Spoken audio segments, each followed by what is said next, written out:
It is time. We want to be ready. We have a job to do. You have to prepare us first. And it is our job to place ourselves in your hands. And we ask that you will once again accompany us. Speak to us directly to our hearts and minds. And most of all, Lord, open up a vision of what is about to happen so that we can understand and be ready and help others to be ready as well. In Jesus' name we pray and we thank you. Amen. I want to thank each of the persons who were involved in the potluck. Thank you for that delicious meal. I only got a small sampling. And I wish I could have eaten more, but it's not would have been appropriate. There would have been abuse. And it was just wonderful. Thank you. This afternoon we're going to talk about the converging crises. We're going to talk about the shortness of time. I do realize that every person, wherever you're raised, your background experience gives you a filter through which you hear, you perceive, you understand the things that are said. And usually at the very end, it's always good to have a small period of questions and answers. The reason being, maybe what I tried to say was not what got through.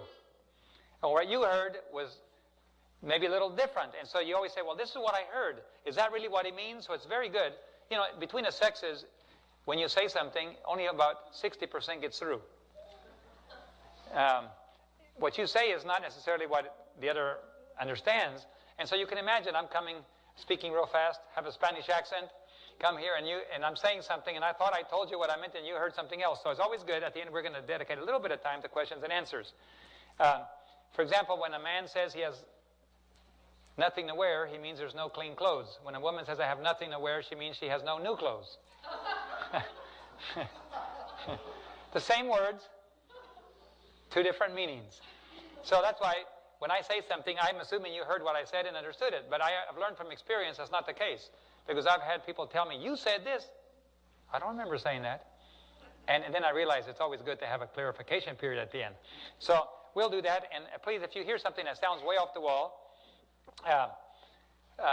when I gave you background on what the church has done in financing, for example, this doesn't mean that nothing good has happened from it, but it does mean that, like when we shifted our funds over the last 60 years from overseas budgets to home budgets, it was at the expense of mission work, and we have the least amount of missionaries today that we've had in a long time because our budgets have changed. And it doesn't mean we're spending less money. We might be spending a lot more money, but we're just spending it at home. And so it's very important to realize that good things happen with the money that we spend at home.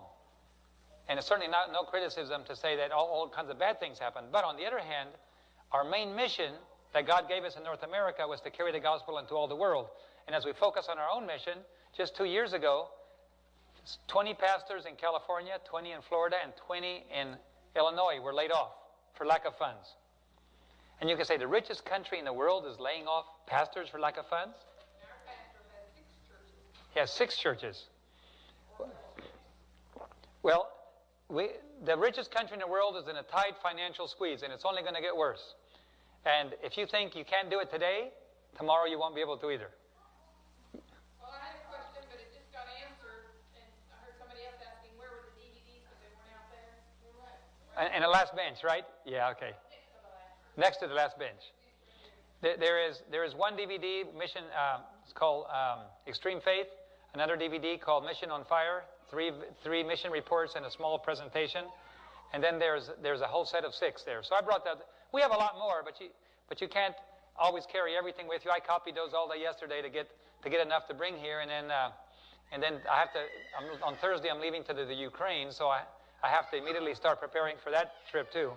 So anyway, you'll have a chance to clarify. We're going to talk a little bit now about how much time do we have left. This is important. First of all, I'm going to start off with, have you heard that Jesus is going to come like a thief in the night? Is this biblical?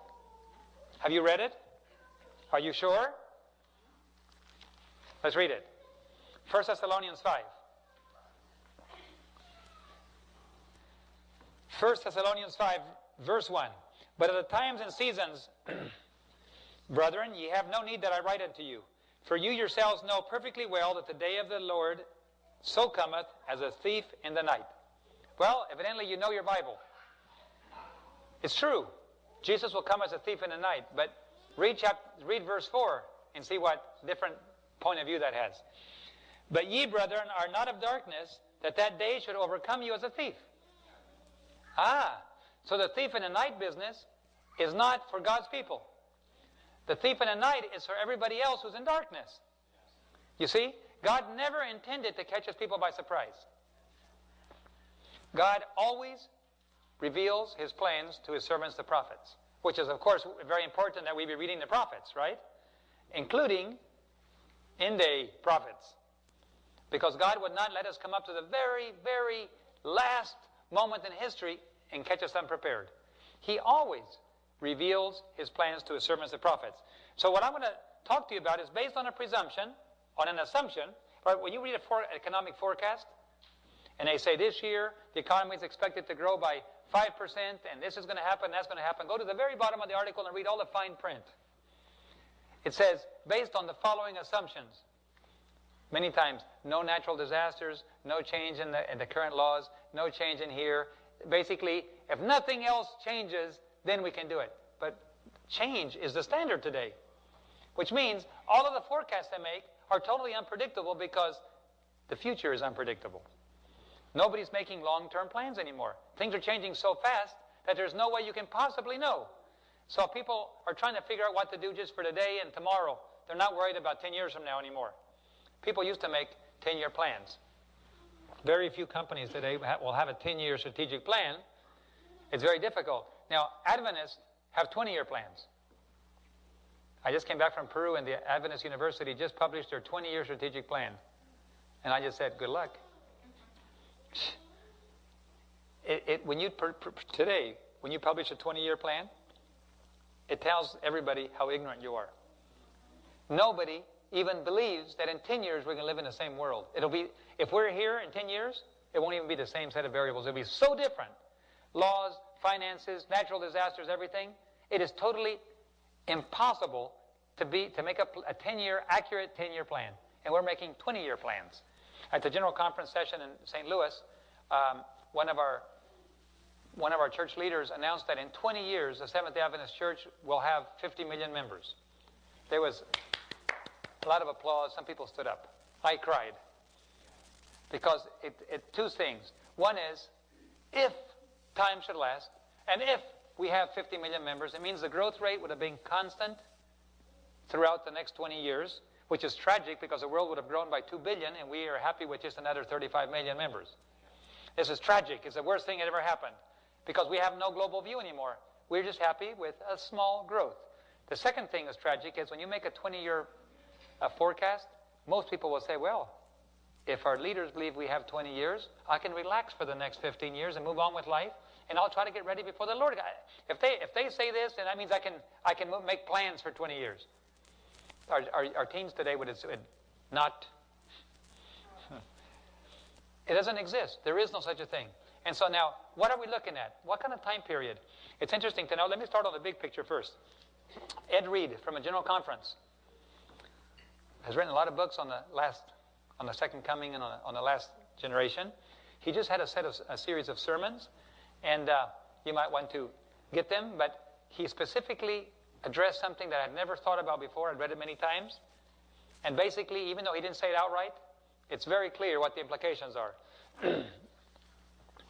I'm sorry. You audio guys, I apologize.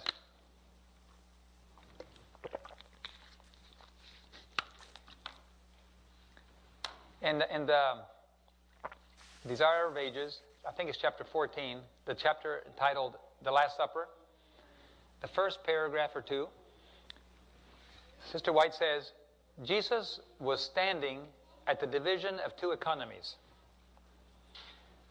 The first of which, that for 4,000 years had pointed forward to, that sacrificial system talking about, had pointed forward to the cross. In other words, for 4,000 years, the symbolic lambs were sacrificed, pointing forward to Christ's death, which is the real lamb. Now, I always read it and said, well, approximately 4 years, 4,000 years. Now, 100% of all our pioneers believed in the Great Week of History. Have you heard of the Great Week of History? The Great Week of History says we have 7,000 years, period, allocated by God for the Great Controversy. 6,000 years on earth, followed by 1,000 years in heaven. Okay, the Great Week of History. And many of the Old Testament ceremonial laws prefigured the Great Week of History. For example, the land would be sown for 6 years, and the 7th year would remain dormant. Right? That's a prefigurement of the Great Week of History. And then you have others like the Jubilee, also a system which pointed forward, symbolic. The more we study and learn about it, the more we realize how perfectly it described the whole plan of salvation. Now, let's think about it a little bit. I don't have a blackboard, unfortunately, to show you here, but if the cross was the end of a 4,000-year period, which is what it says, right? Jesus was standing at the dividing place. The next day, he was going to be killed. The dividing point of two great economies, which for 4,000 years had pointed forward to the cross. Now, if you count from the cross backwards 4,000 years, what year does that put you in? Huh? What? What year was it at the cross? What year did Jesus die? 31. 31 AD. Now, if you back up 4,000 years, what do you get? You get the year 31. Okay?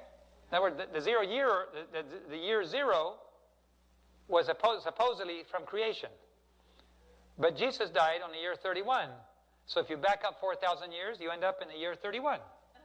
Right? So the sacrificial system began 4,000 years. He didn't say approximately. He said exactly 4,000 years, Elder Reed said. In other words, Jesus didn't die approximately on the right day, did he? He died exactly on the right day, the Passover, and he fulfilled the law completely. Now, if 4,000 years before is when the sacrificial system began, that meant the following. This is not necessarily earth-shaking, but it's interesting to me. That means sin entered the world approximately 31 years after God created the world. Because the sacrificial system began at sin. Jesus himself killed the first lamb, right? Okay? So, Adam and Eve, 31 years in the Garden of Eden, they sin. The sacrificial system begins. 4,000 years later, exactly, Jesus dies. Fulfilling, in other words, the clock started ticking. It's like you have your stopwatch, and as long as Adam and Eve don't sin, nothing happens. The moment they sin, God says, 6,000 years. And 1,000 years in heaven. Satan had, at that point, exactly 6,000 years with a 1,000-year period left over while we're in heaven. Now, what does that mean? How many thousand years are left on this earth after the cross? 2. And that goes to when? Well, 31 plus 2,000. 2031. Now here's where Elder Reed doesn't go into it too clearly because he doesn't possibly want to get labeled with setting dates. And of course you can set a date because that's only the outside limit. The Bible says Jesus will cut everything short in justice. So it's certainly not going to be 31 when Jesus comes. It'll be shorter than that. It'll be before that. But 2031, is the outside limit of the period allocated. The maximum period allocated for this great controversy on earth is 2031, or approximately, within a year or so, if you want to go back and calculate the very month. It's irrelevant. What's important is the basic time period. We're living in the last generation. And Jesus will not come back after AD 31, or 2031. He'll come before. How much? We don't know the day or the hour. Can we know it's before? Yes, because the Bible says He will cut the time short in history. Now, what does it do to you to know this is the last generation? Absolutely, positively, this is the last generation. Well, it does make your plans for your retirement a little different, doesn't it? Huh? All of a sudden, at least those of us that are younger, we know we will never retire. I'm coming up on 50, one more year to go. But I expect to be around. Richard, you're 70. I retired early, but what it really does for me is that I realize I need to be sure my walk with Jesus is very, very strong. And technically, you should be alive in AD 2031. You could be. I could be. You could be. You're in good health right now. Yeah. And there's no reason why in 20-something years you couldn't be alive. The rest of us, I don't think anybody can outdate you here. I think you're probably the... Okay. How old do you mind telling us approximately? 75. Okay. I just met a man, by the way, I just met a man 102 years old in Colombia. And he shook my hand. He could hardly see very well, but he said, Brother Gates, I want to tell you the Lord revealed to me that I'm going to be alive when He comes. And I loved it. How could I argue with him? I believe the same thing too. Now, I don't know if he's going to be alive or not, but that's certainly feasible. And by the way, I just finished talking last year to a lady, the oldest living person alive. She's dead now, but 126 years old. Down in Dominica on the island. The CNN had just done an interview with her. A little French lady. She was a slave in the islands. And I told her, you must be lonely because your friends must have passed away. She goes, no, not all of them. Right across the street is my friend Jane, and she's 116. I thought, wow, what do they eat here? You know, well, the fish must have some kind of special oils, cod liver oil, I don't know. But in any case, we are looking at the last generation. Now, I've been saying this is the last generation for some years. Not because I can sit down and prove it. It's because Jesus said in Matthew 16, you can read the meteorology, but you don't know how to read the signs of the times. Ye hypocrites. Aren't we a little bit hypocritical to be Seventh-day Adventists? The special forerunners, the Elijah message to prepare the way for the second coming of Jesus, and most Seventh-day Adventists don't believe He's coming soon. How do I know that? By how they spend their time and money. You can tell me all the words you want, but I can tell you if you believe it or not by how you spend your time and money. If you really believe Jesus was coming back soon, you would spend your time differently. Most Seventh-day Adventists do not believe that Jesus is coming back soon. And so therefore, we are not in a condition or prepared to finish the work that we have to do. So we have no Elijah message. In fact, I don't know if you've noticed or not, but there's quite a bit of fear about stepping on a dragon's tail. So in many of our television networks and others and pulpits around the world, not everybody has caved into that, but there's a lot of pressure from Rome and the U.S. government with Rome to be careful what you say. Don't preach certain things because we do not look kindly on somebody speaking bad about somebody else. And so you just try to preach prophecy and it's considered to be hate. Huh? In fact, in Australia and Canada today, you can't preach freely because you go to jail. Therefore, times are coming in the United States, everywhere there's pressure in other countries, to be careful what you preach, because if you preach the wrong thing, you can be accused of hate sermons and so on. So, we have a message. We're the Seventh-day Adventist Church, and we really don't believe Jesus is coming back soon. Not in our lifetime anyhow. My grandfather believed the same thing. Why should I hurry? Now, there's a time coming, and I'm going to be getting more and more. I'm going to examine some of the things. But first of all, I want to tell you that I've been preaching this is the last generation for several other reasons, and now Elder Reed comes and says this, and it fits perfectly. You know, God doesn't preach to only one person. God preaches the same thing and inspires different points of view, different things, the same message coming from different angles. It all matches. It's very important. And if you want to find out if Jesus is coming soon, you need to attend some Pentecostal churches and some Baptist churches and some other churches because they believe Jesus is coming back soon. Now, we can say, but, you know, there's other false doctrines. Well, I know, but I can't think of the worst doctrine of being prepared by God to warn the world Jesus is coming and you don't even believe it. I think that's worse. I think there's harder judgment on God's people for being unprepared than for those that don't know any better. But the general environment out there is Jesus is coming back soon. And so therefore, God is waking up all his people. He's not waiting. We all believe as Seventh-day Adventists that God has children that are not of this, sheep that are not of this fold. We know that. We don't mix very much, do we? Not that we want to mix doctrinally, but we ought to. They're going to be some of our neighbors in heaven. Maybe there'll be more of them than us. Maybe we won't be anybody's neighbor in heaven. Because we can only be somebody's neighbor in heaven if we're ready. So that's why we're here today, right? We want to look at some of that evidence. Okay, so this is the last generation, number one. That means all of a sudden, I'm not planning on my grandchildren or my children's future on this earth. I'm planning on all of our future being off of this planet. The only way to survive this is to get off this planet alive. Same as the Titanic. Now, I was listening to a radio program of Dr. James Dobson, Focus on the Family. He was interviewing Christian scientists regarding these issues.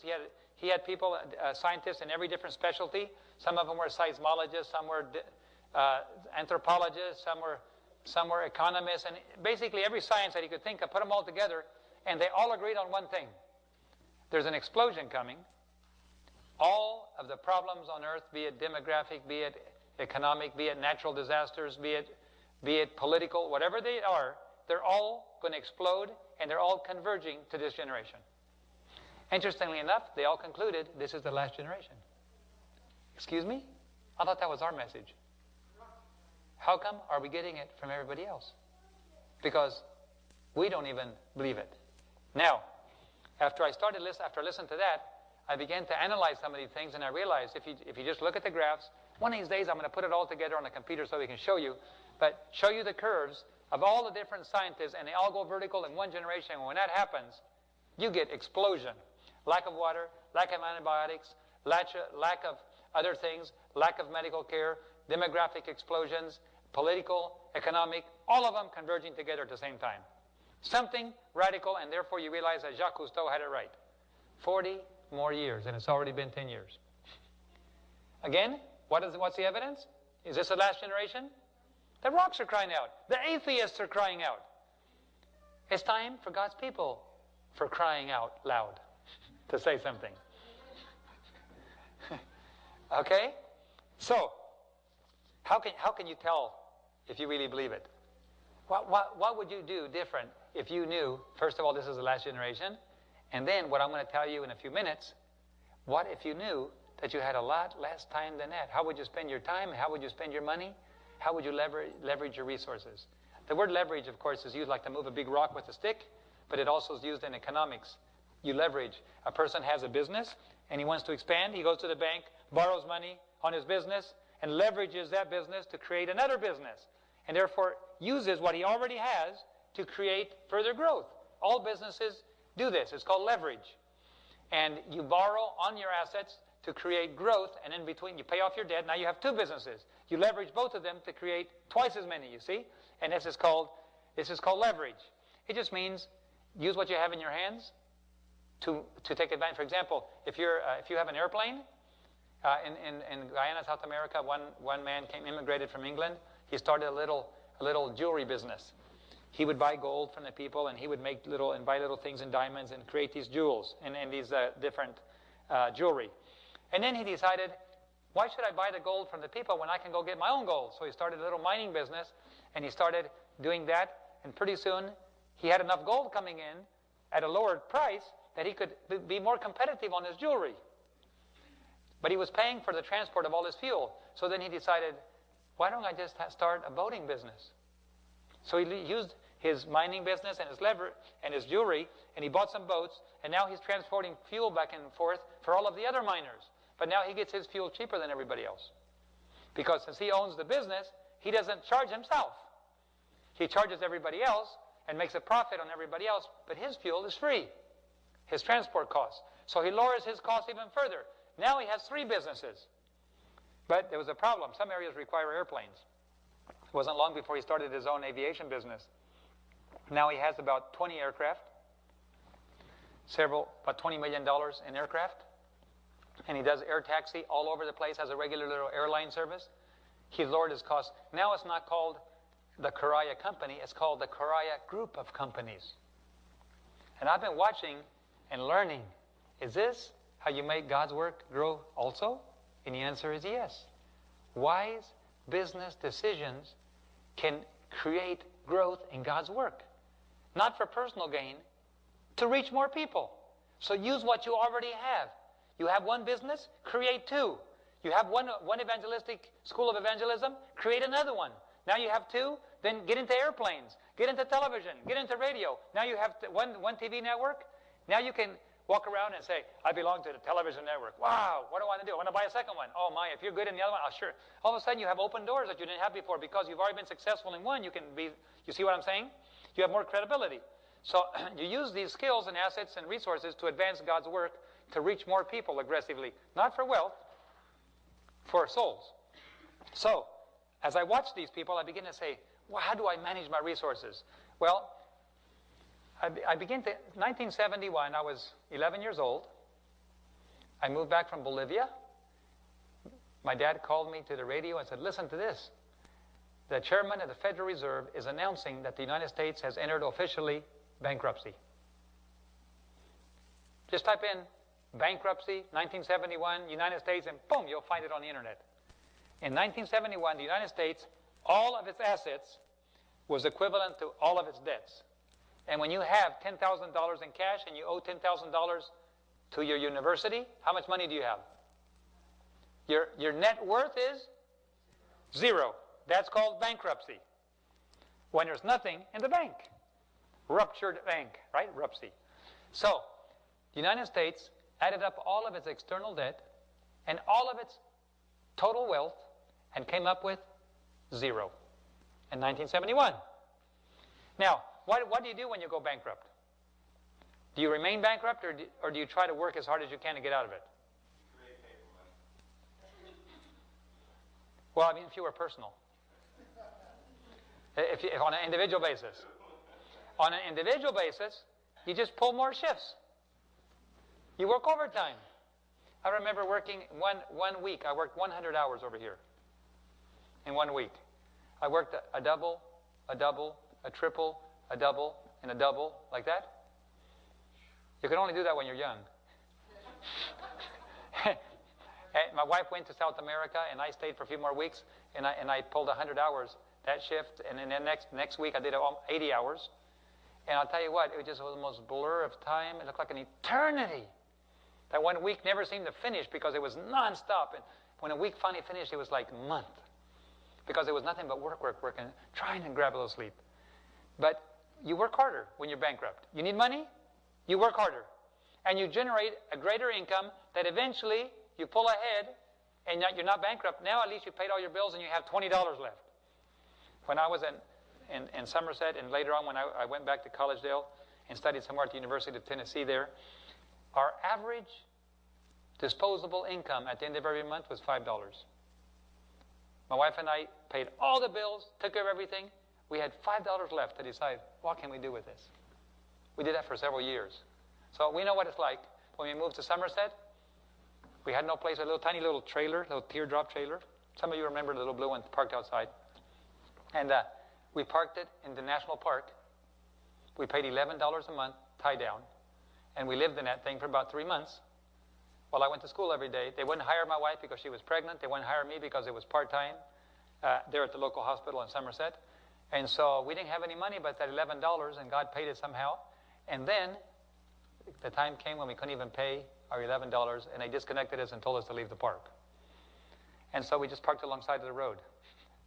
And we stayed there for a while in the middle of wintertime until God made other arrangements for us. And He did. He took care of us. We moved in with another Adventist family, and then the lady of the landlady said, you know, I really like you all. And she gave us an apartment, 3-bedroom apartment, free for 3 months till we got this job here, and then we were able to pay our rent. So God took care of us, but we know what it's like to live on slim means. And so as we heard these reports, 1971 of bankruptcy, in 1972, the radio, once again, my dad called me over and said, listen to the radio. The chairman of the Federal Reserve said, North Americans are not willing to tighten their belt and pull out of this bankruptcy. Therefore, Americans will continue to borrow and borrow and borrow. The United States government will continue to borrow And eventually, in about 30 years, there will be no assets of any kind. We will have consumed everything we own, and the entire nation will collapse like a house of cards. Well, I've been watching for 30 years, 36 years to be exact. 2 years ago, I was in France. I knew that we were getting close to the zero asset mark. You know, before, in 1971, the U.S. government had this many assets, but it was equivalent to this debt. But the time was coming, according to the Federal Reserve President, chairman of the Federal Reserve, the time was coming in about 30 years when all of those assets, the rest of the assets we had, would be consumed or borrowed on and mortgaged to the point where eventually there would be zero that we own. It wasn't, at that point, it's not called bankruptcy, it's called slavery. If you owe $1,000 and you have nothing, you're a slave. If you own 57 trillion and you own nothing, you're a slave. The entire nation is slaves, financial slaves. And so, I kept watching, and I watched the end. And when I got to Europe, when I was preaching in Paris 2 years ago, they handed me a special report from a French economic organization. And it said on there, North America now owns 2%, and its debt is 98% of all its assets. It can no longer even pay the interest, even if 100% of the taxes that were collected were put on the interest, you'd have to borrow money to finish paying the interest. In other words, it is impossible. It's like an airplane that's going, and there is a point where no matter what you do, you can't pull out. You understand, right? You can pull back, you can rip the wings off if you want, but you're still going in. And that's what, we reached that point nearly 10 years ago. In other words, in 1971, it was just a matter of, we were in a slight dive, we could have tightened our belt and gone through a recession and pulled out of it. But as we kept borrowing and borrowing and borrowing, the speed kept going on, the interest, build on interest, and the interest on the interest, and now you're borrowing money to pay the interest, and even if you dedicate 100%, closed all government facilities, everything would be dedicated, you can't pay the interest. At this point, you can never pull out. It's guaranteed future collapse. Now, in last 2 years ago, we were down to 2% assets and 98% external debt. Well, at this point, it's just a matter of time. When? According to the French publication, there was an aggravated problem that added to that. The United States government had recently gone into war with Iraq, at that point, they calculated $500 million a day. The most recent calculation is $2 billion a day. They said the United States has no money to finance a war. And in addition to that, they now have Homeland Security putting in new security systems all over the airports. All of those are federal employees. They have no money to pay for that. They have no taxes available. Taxes are not going up. Even if you took 100% of everybody's income, everything you work, everything you make, not 10%, not 20%, not 50% taxes, 100%. If the government were to take 100% of everything you make, it still could not pay the interest. So they said that the government has decided to find another way to pay for it. They decided to what they call monetize the debt. Print all the money you need to pay your interest. Now, they also are printing money to pay for the war, and are printing money to pay for all the Homeland Security costs. Now, I don't know if I have a piece of paper here. I hope I have a piece of paper. If I have one here, I need to illustrate something. Or if you can find the paper for me somewhere, I need one. Amazing. Thank you very much, sir. That's just what I needed. Thanks. I'm going to illustrate it for you because until you actually see it illustrated, it's kind of hard to grasp. Of course, you all are educated. You all can grasp it easier than some people, but I still want to illustrate it. Let's assume you have a bottle of water, and bottle of water is what's most valuable in our world. Okay, let's assume in our world, not gold. Gold is in our world, but let's assume it's water. And every time I have to buy something, I have to take a little water and pour it out. How many drops of water do I need to pay you for that? So much. Okay, you drop a cup of water, then I buy my groceries, and you walk around with your bottle of water, right? But it's kind of a pain because sometimes you drop and it's inconvenient, and sometimes you spill or evaporates. So instead of moving the water around and risking losing it, why don't we just leave it in the central bank, and let's just publish some paper that represents 1, 2, 3, and 4. Okay, 4 sheets. How much is each sheet? How much water is each sheet worth? 1/4 of a bottle. Okay, so now if I need to buy a car that costs 1/4 of a bottle of water, instead of taking the water, I just take this because it's signed by the treasurer of the nation, payable on demand. If you really want water, just take it over to the treasury. They will give you a 1/4 of a bottle of water. Oh, in that case, just give me the paper. I mean, why should I bother? It's more secure. Good. So you trade this way for a while, and somebody says, well, I need an eighth of a bottle of water. So you, of course, there's smaller papers that represent less money. Okay, so all the money is equivalent. Anytime you want to, it's worth 1/4 of a bottle of water. But then the government says, man, we're short on money. Why don't we just print more money? And so you're still buying a quarter. But then somewhere along the way, somebody says, you know what? There's more than 4 quarters here. How much is each paper worth now? There's 8 of them. Each paper is now worth an eighth of a bottle of water. That's called inflation. Devaluation, right? There's a devaluation. Each paper, this paper which bought a 1/4 of a bottle of water can only buy an eighth of a bottle of water.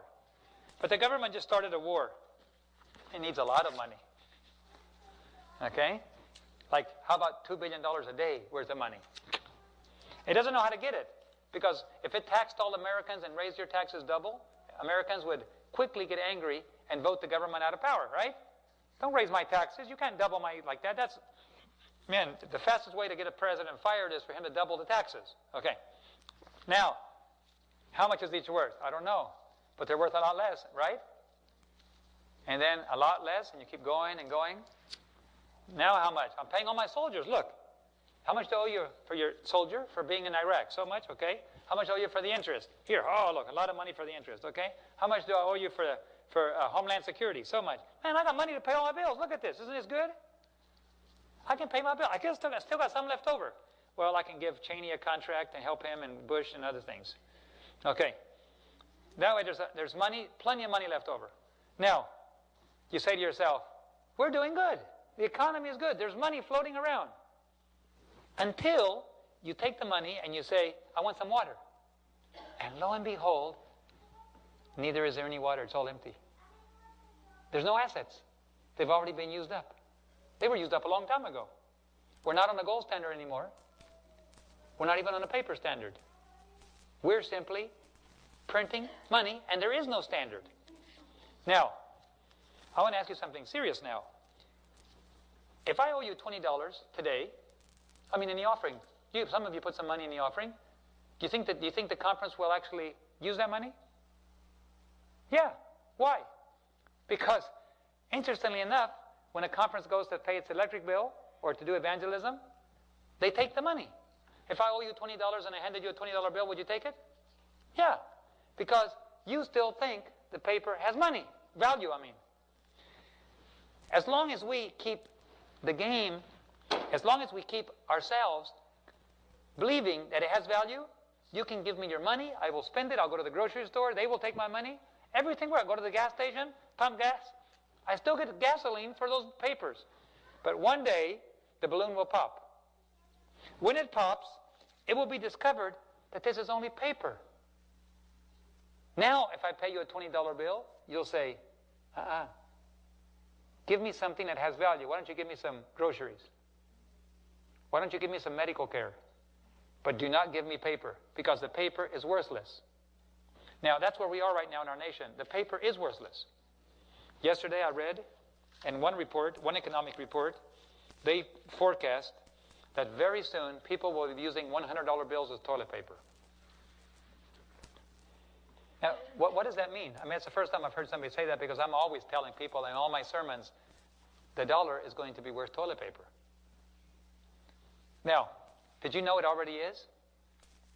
It's already worthless. There is nothing to back it up. The only reason it still has some value is because we Americans believe it has value. But that can't last forever. at the rate of $2 billion a day. Oh, by the way, I forgot to tell you, some of you, over the period of many years, have deposited this in the bank for retirement. And when you go to withdraw it, you get this. You put it in when it still had this. And over many years. But it's now worth this. And in fact, daily, every time the government prints $2 billion, the aggregate wealth of North America is decreased by $2 billion. It's not free. It's like a secret tax. And your money can buy less and less and less. And suddenly those many years of retirement and those many pieces of paper you put in the government you're going to get this much back if you get it today. But if you wait a little longer, you'll get this much back. Because if you have toilet paper in the bank, you can't buy food with it. Now, are you understanding a little bit? Every time they print money, it's like an invisible tax. It just decreases the size of the value of your money, even though when you put it in there, it had value. Now, those are just the basic principles of economy I just shared with you. The reality, the true reality of the situation is today that nobody really knows how low it really is. Only pennies on the dollar is it worth today. Now, what can cause it to collapse?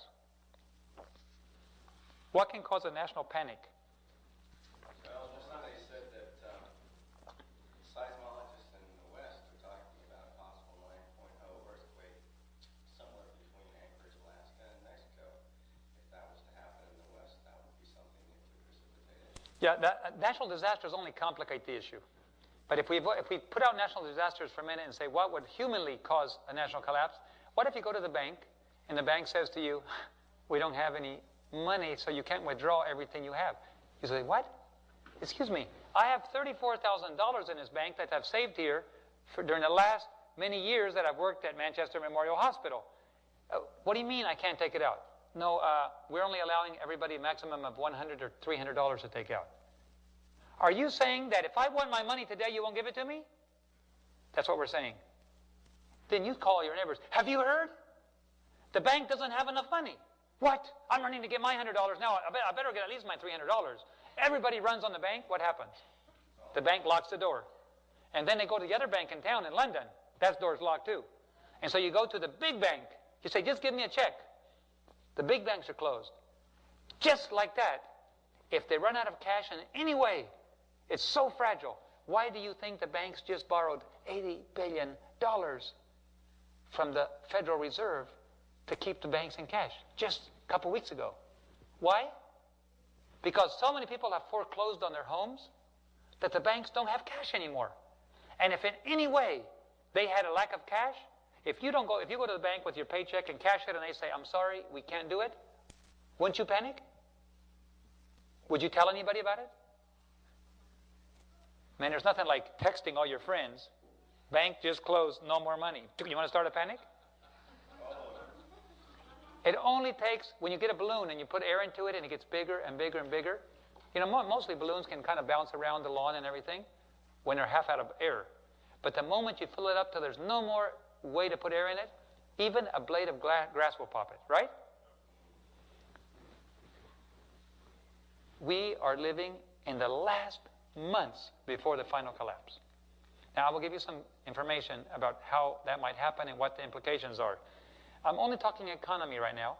I'm not even dealing with the spiritual issues. I'm going to get into that in a minute.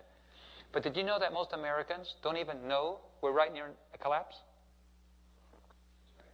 In England and Europe, they're warning their citizens on national television to get ready for a massive reduction in the, what they call it, the level of living. They call it lifestyle, standard of living. Severe, radical reduction in the standard of living. That means get used to burning wood again.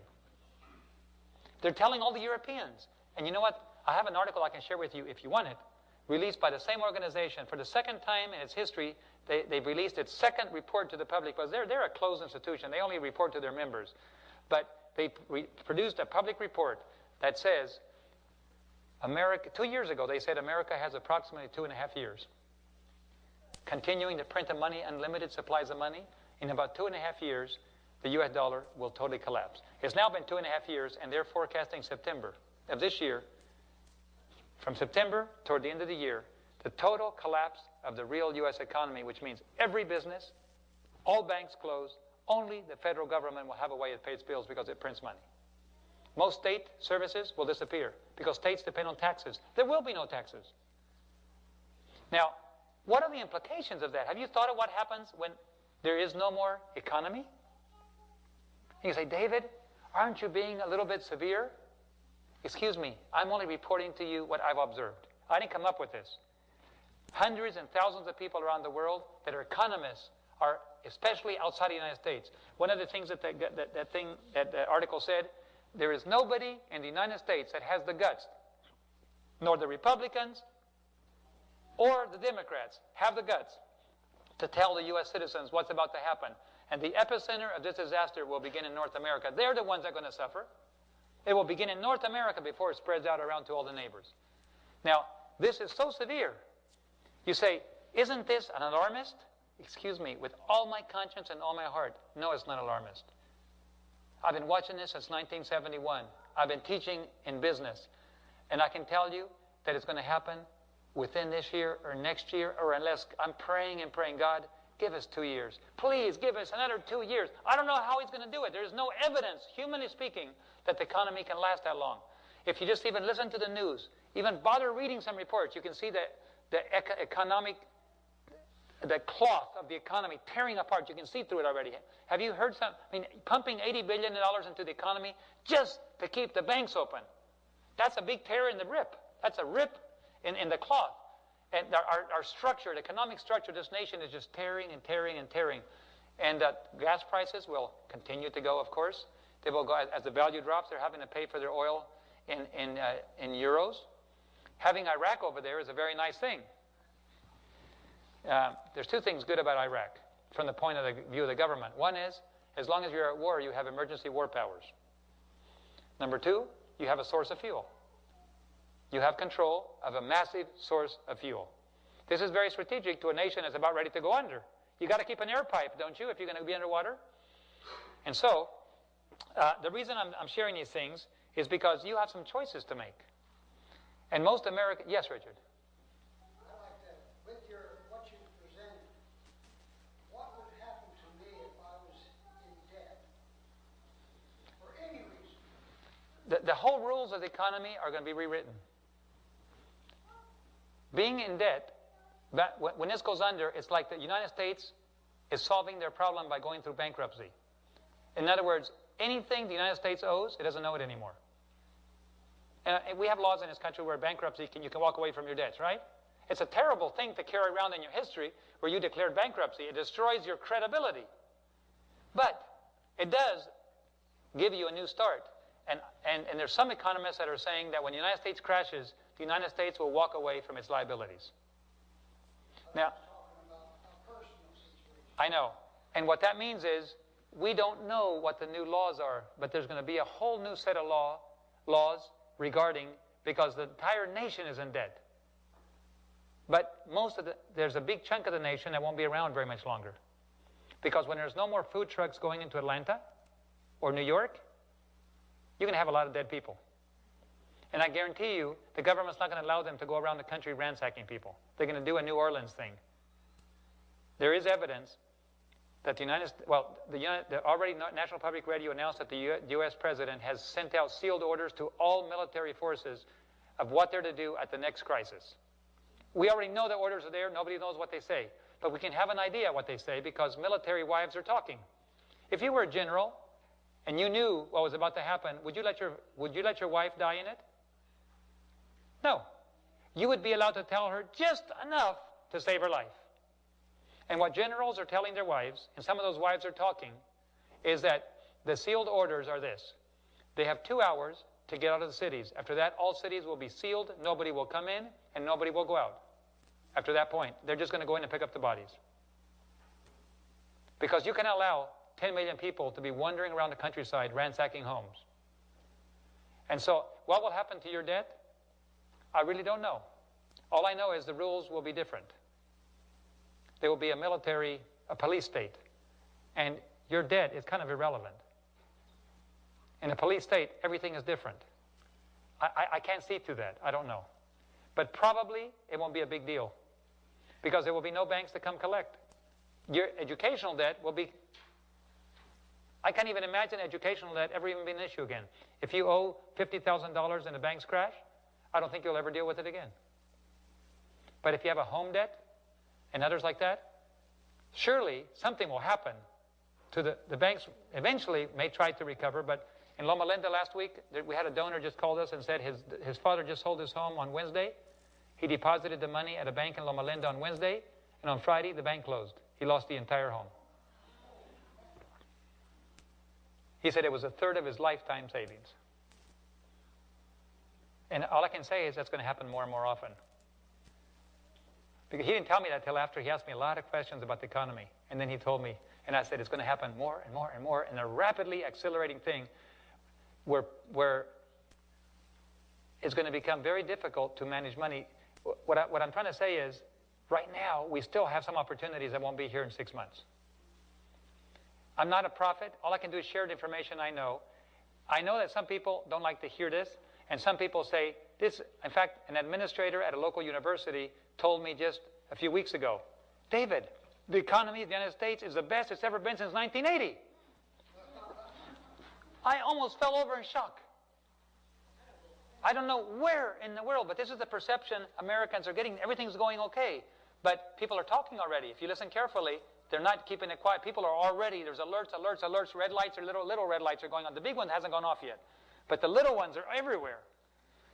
It's already becoming uncomfortable for a lot of people, and some people already lost their life savings. But we still have a little time. Now, does David Gates have the answers? No. Who has the answers? God has the answers. And Last Day Event says, if we ask Him, God will tell us when and how to sell our things. But if we don't ask Him, He will not tell us. We will be allowed to keep our things until it's too late, and then they will come down like a mountain to crush us. That's a quote. Maybe not exact word for word, but that's the quote. If we don't ask Him, He won't tell us. I'm a little shocked that God will not tell us, but He wants to be asked. Because He's already said, if we ask Him, He will tell us. Don't you think we ought to start asking? You came forward today and said, Lord, you own everything I have. Don't you think you need to go back to Him and say, dear owner, please tell me as your manager what to do with your things?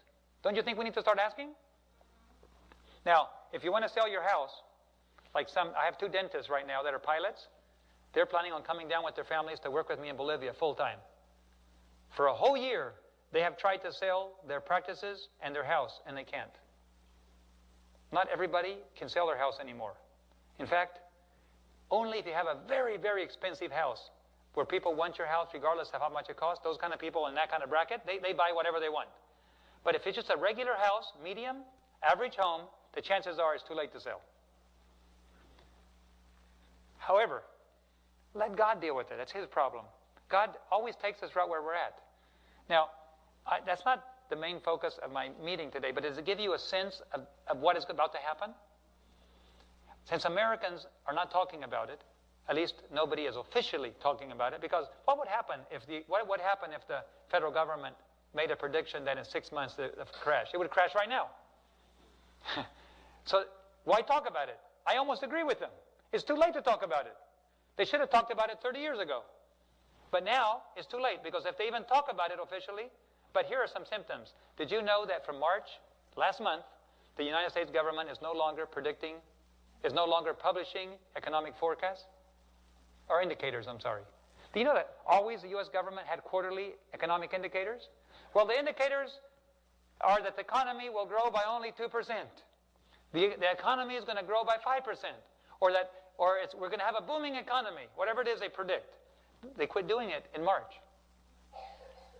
Why? Because no matter what they predict is horrible.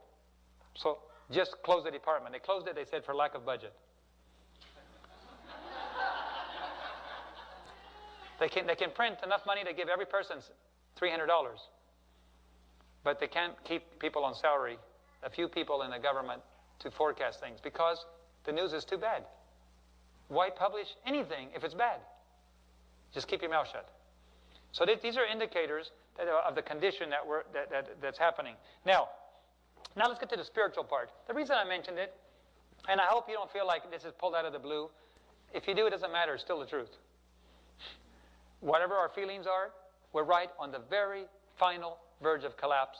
And most people will be caught hungry with totally unprepared. And people in Europe, Chavez doesn't like President Bush, does he? Huh? He doesn't seem to mind Americans, but he certainly doesn't like our government. Now, I live in Venezuela, at least for a little bit longer. I don't know how much longer I can live there. Things are getting hotter and hotter. The division just recommended that maybe I relocate to one of the Dutch islands. But I haven't made that move yet. The union is working out the arrangements if that's the case. That doesn't mean I can't come and go, but to live in Venezuela is getting more and more painful for Americans. But Chavez is saying the exact same thing. And he's not making it up. He's saying, all we have to do is hang on a little longer. America is going to crash in a few months. Did he make it up? No. What's Europe saying? America's going to crash in the next few months. Let's decouple. Let's decouple. Everybody who has assets in America, get rid of your assets in America. If you have paper money, get rid of them. I was in Bolivia 3 weeks ago. I went to the airport. I had to pay my departure fee for the airplane. So I took out a $20 bill, which I normally pay. I've done it for years. I took out a $20 bill. Oh, come on, I'm looking for 20s. Well, here's 2 10s. I took out 2 10s, and I laid them on the desk.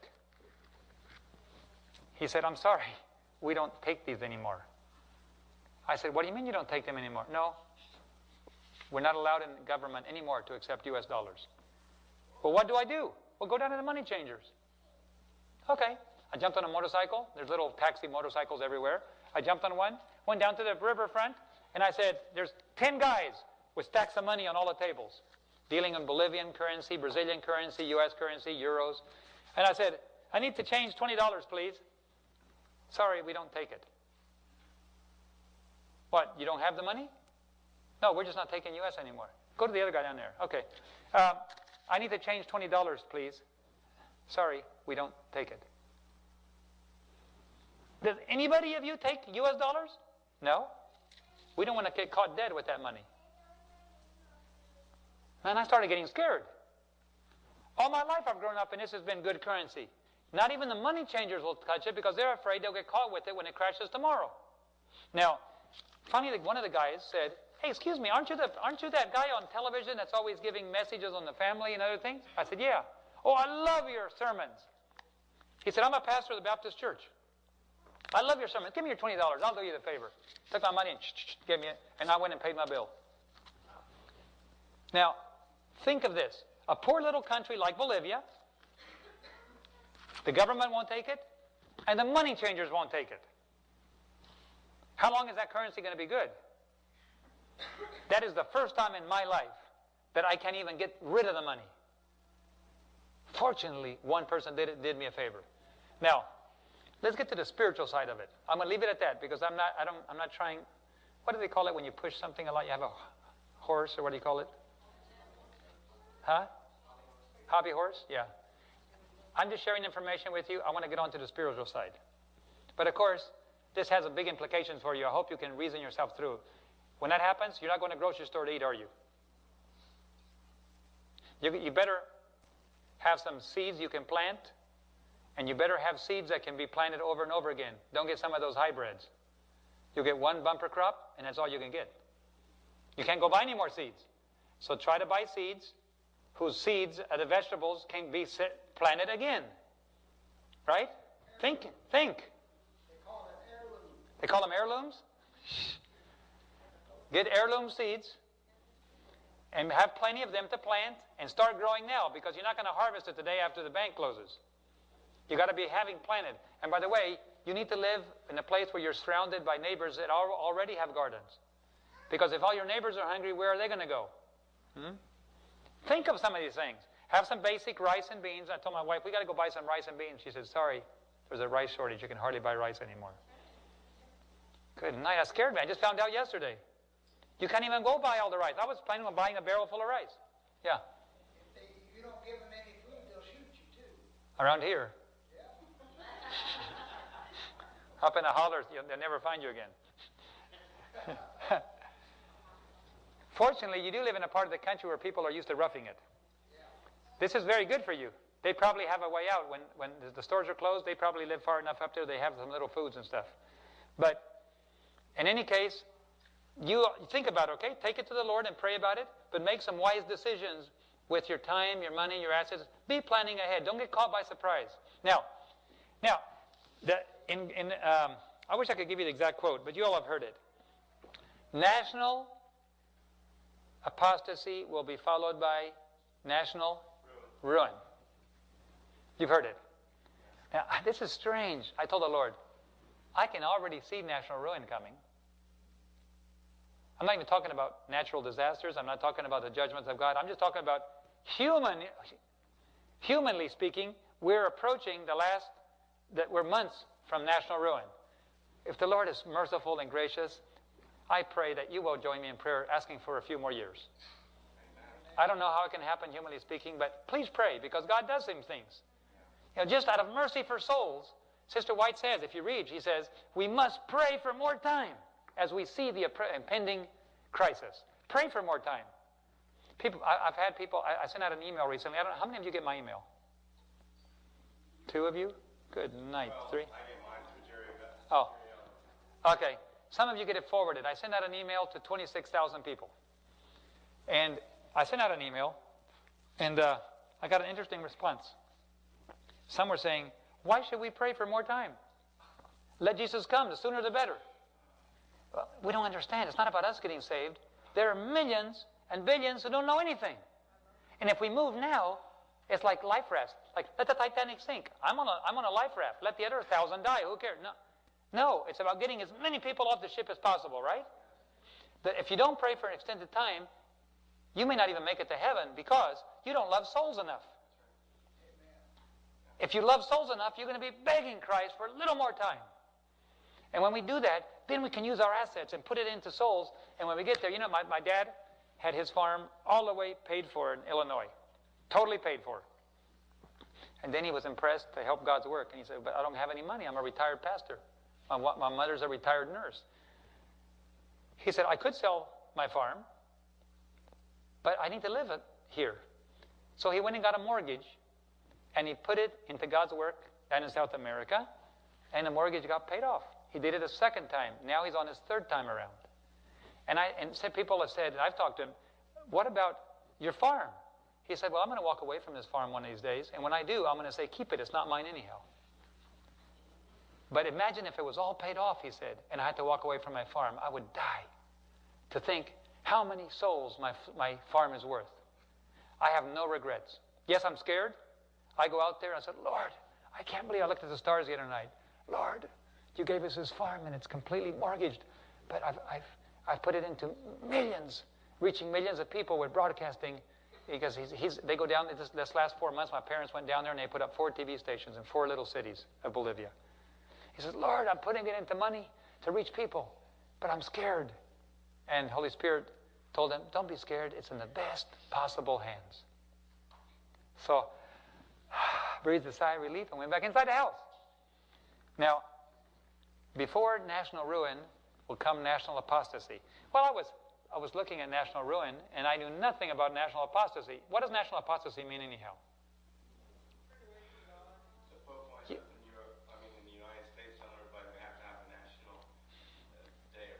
But what does that mean as far as Adventists are concerned?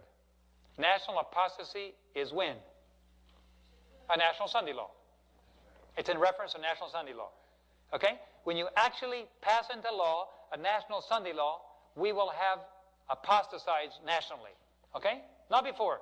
Not the Pope coming and visiting. Not other things. Of course, it's all pushing in that direction.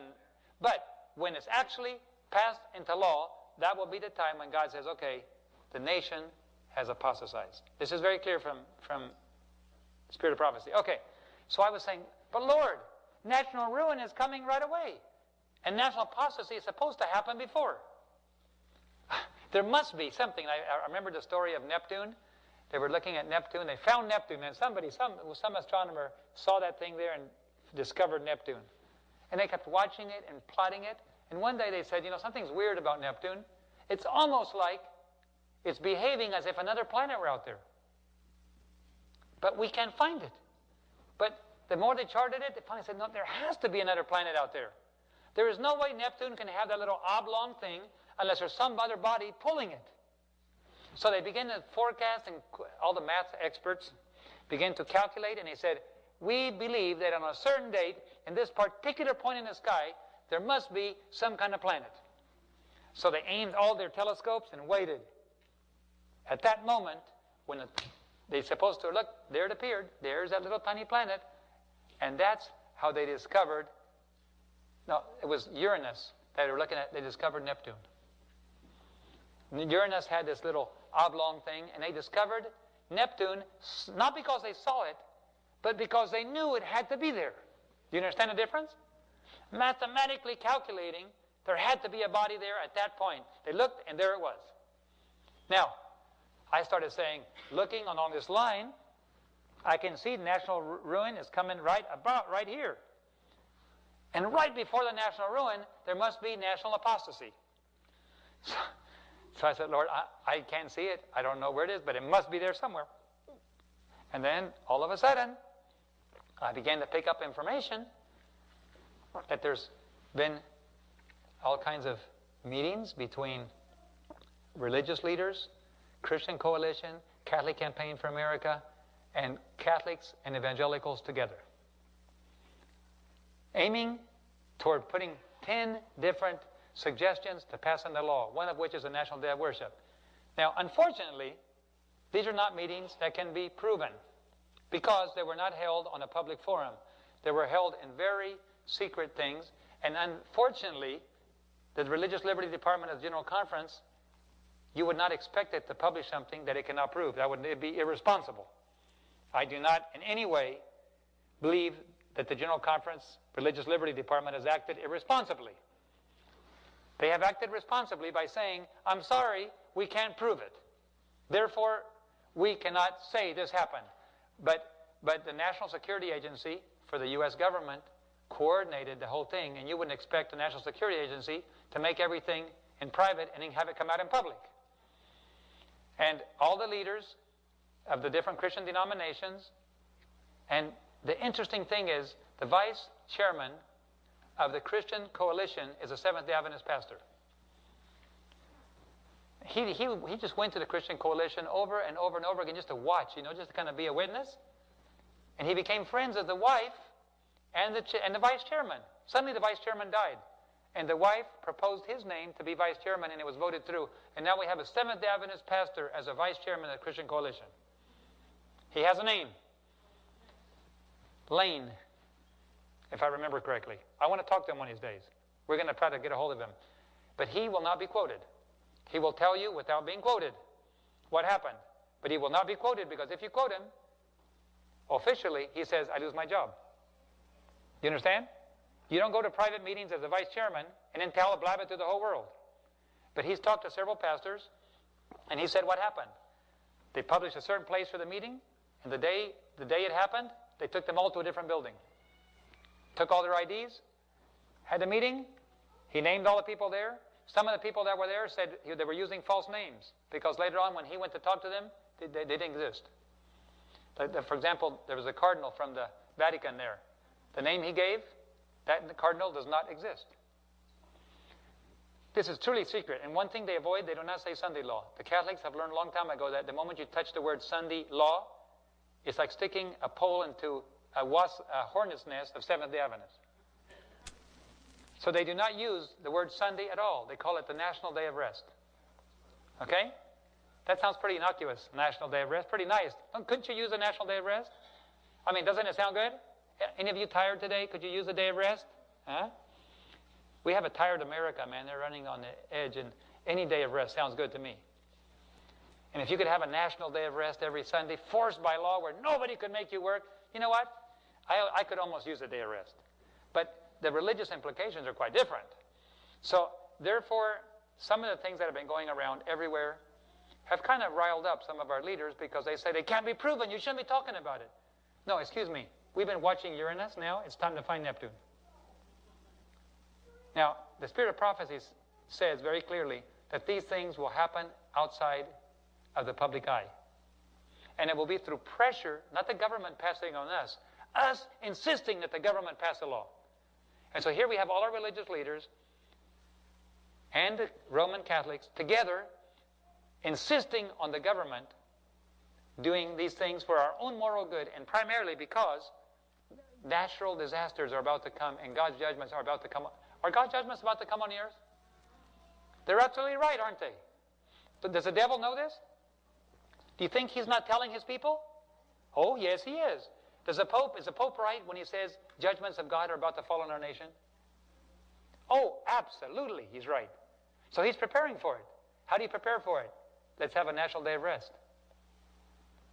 We know that. It's already been told us. We don't even have to look at the headlines or imagine what's happening. We already know what's happening. There is secret meetings.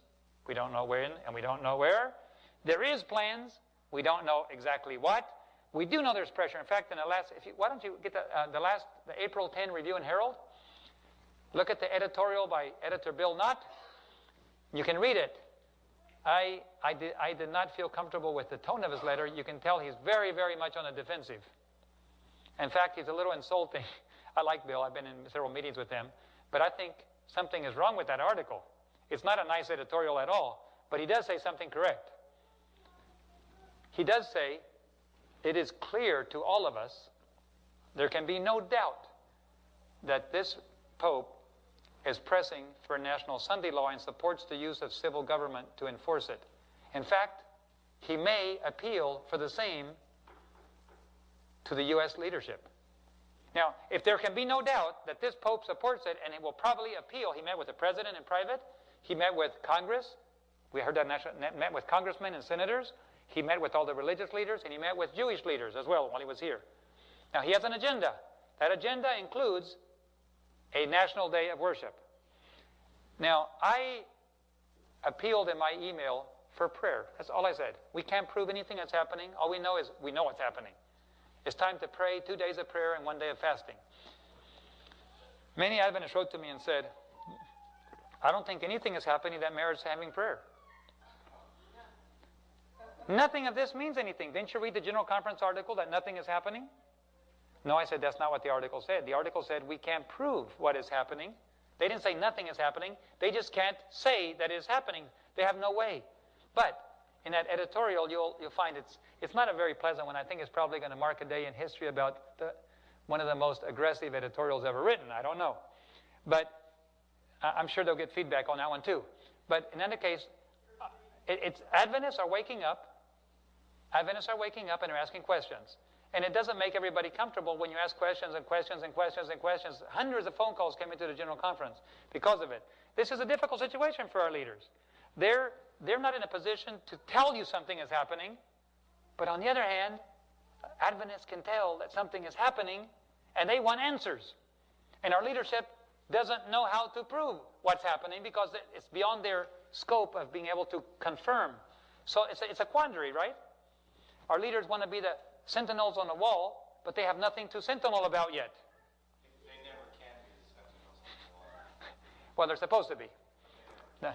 Well, actually they could if they... I believe that you and I can be sentinels on the wall, and if we can, they can. So it's not theoretically impossible, but if you want to wait to prove everything, it'll be too late. Because in the letter I'm just sending out this evening, this morning it went out, yesterday I sent it to Australia, and right now it happens to be 3 o'clock in the morning in Australia. But this morning when I was leaving to fly here, I talked to Australia, to our webmaster, and she was Sunday morning, and she was getting ready to send out the email to everybody. So it's already out, but it specifically says in there, we expect our sentinels on the wall not to sound the alarm, or they should sound the alarm, at the first hint of danger, not when the enemy is trying to penetrate the gates. Yeah. It's too late to sound the trumpet if the enemy is already at the walls. What if we're told someday, Sunday day of worship has been submitted to Congress for a vote, or it got through already? It's too late to sound the alarm. The alarm has to be sounded earlier, like the Pope is coming with an agenda. Everybody get ready and pray, because something is about to happen, right? We don't know what's going to happen, but alert. The first hint of danger. We see smoke on the horizon. We can't see the enemy, but something is about to happen out there, right? And once it comes across the horizon and you see there's 1 million soldiers coming over the wall, at least your people already are bringing in their crops and the cattle into Jerusalem. So anyway, this is a difficult situation. Pray for your leadership, please. They're trying to be balanced and responsible, but at the same time, if you don't say something, you're being irresponsible. You understand? They're caught between a rock and a hard place. But so what? You know, I don't mean so what, but you know what else? You are too. You are caught with some hard decisions just like they are. Nobody's going to get out of this scot-free. You have some hard decisions to make. Now, I believe that the Sunday law will be passed probably right before the ruin of our nation. That means it may get passed and get included in the bill and into Congress and approved just for political reasons because so many people want it. Can you imagine a U.S. congressman looking at all the Christian leadership and saying, absolutely not? That'll never happen. If all of the pastors, leadership of the big churches and the Catholics come together and say, this is what we want for our nation, for the safety of our nation, I don't think there's a single senator or representative that would say no.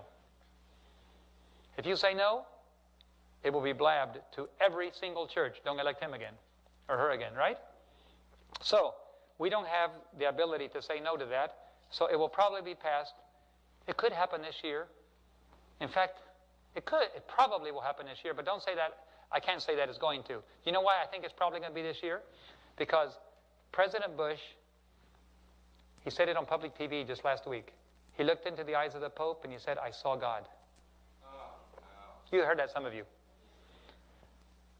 If God asks you to do something,